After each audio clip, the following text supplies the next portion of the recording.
Welcome to KRR kitchen. இன்றைக்கி நம்ம கிச்சனில் நல்ல ஒரு அருமையான சுவையில் வேர்க்கடலை சட்னி எப்படி செய்கிறது தான் பார்க்க போகிறோம். இந்த சட்னியை நான் இன்றைக்கி சொல்கிறது போல் செஞ்சு பாருங்கள். 2 இட்லி சேர்த்தே சாப்பிட்லாம். டேஸ்ட்டு அவ்வளோ ஒரு அருமையாக இருக்கும். எப்படி செய்கிறது நம்ம வீடியோக்குள்ளே போய் பார்ப்போம்.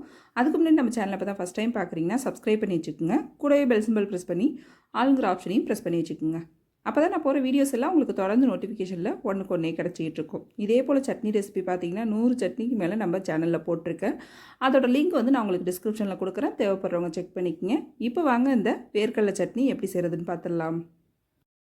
இப்போ சட்னி செய்கிறதுக்கு அடுப்பில் ஒரு கடாய் வச்சுருக்கேன். ஒரு 2 டீஸ்பூன் அளவுக்கு எண்ணெய் சேர்த்துக்கிறேன். எண்ணெய் நல்லா காஞ்சதுக்கப்புறம் பார்த்திங்கன்னா ஒரு 20 சின்ன வெங்காயம் சேர்த்துக்கிறேன்.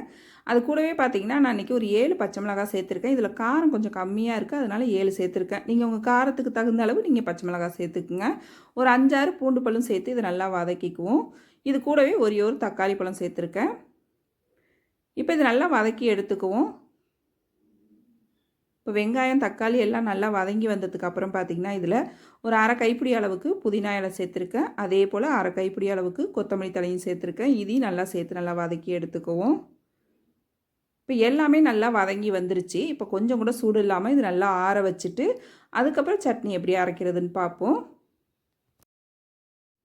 இப்போ வதக்கின பொருள் எல்லாம் நல்லா ஆறினதுக்கப்புறம் மிக்ஸி ஜாரில் சேர்த்துருக்கேன். இப்போ இது கூட பார்த்திங்கன்னா ஒரு 2 டேபிள் ஸ்பூன் அளவுக்கு வேர்க்கடலை எடுத்து வச்சுருக்கேன். அதே போல் 2 டேபிள் ஸ்பூன் அளவுக்கு தேங்காய் துருவல் எடுத்து வச்சுருக்கேன். தேங்காய் துருவல் வந்து பார்த்திங்கன்னா அதிகமாக சேர்க்கக்கூடாது. கம்மியான அளவு சேர்த்து அரைக்கும் போது தான் டேஸ்ட் நல்லாயிருக்கும். அப்புறம் சட்னிக்கு தேவையான அளவு உப்பு, ஒரு சின்ன துண்டு புளி ரொம்ப சின்னதாக எடுத்திருக்கேன்.